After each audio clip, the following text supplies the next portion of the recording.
So we're coming up what we call the hill area where we're doing our water washing. And if you recall, this process, after we've sprayed the chemical retarder down onto the bed and the concrete sits on to the bed, the first time that it hits the bed, it retards the cement and the water from hardening, so that when we get it out here to the yard, the finishing team can water wash and pressure wash. So what you're seeing is a different approach.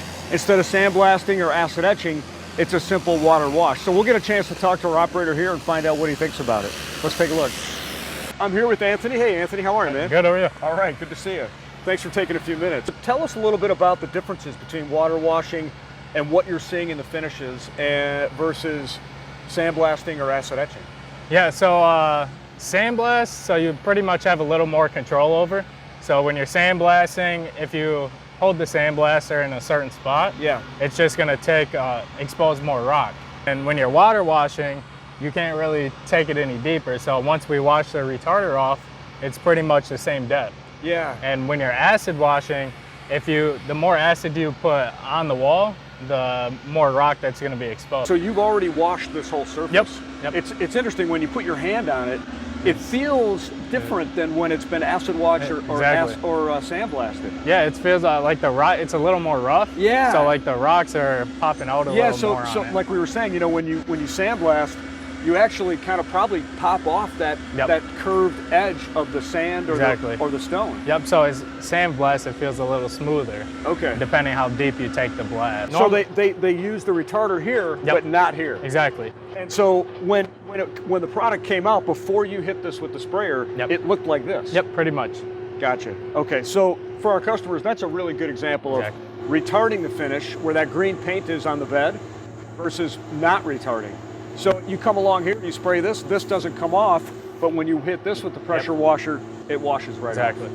One more key component to our new finishing technique, the water wash with the retarder, is Travis, our architectural products manager. The idea behind the retarder is to slow down on the sandblasting so we don't have all the silica in there.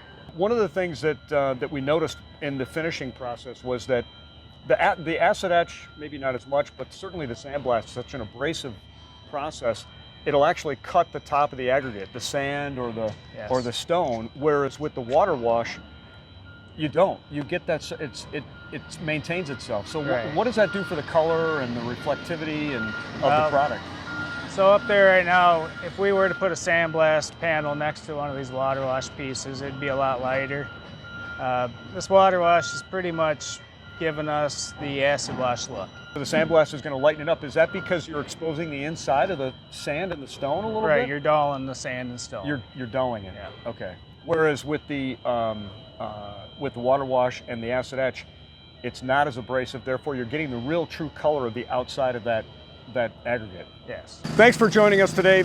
That's a wrap on our water wash. We'll come back and take a look again, but we're excited to be continuing to offer our customers new finishes and surface techniques for your buildings, and continuing to innovate and be creative about how we achieve world-class products for you and your building. Keep an eye out for these beautiful precast panels, and thank you for your business, everyone. Have a great day.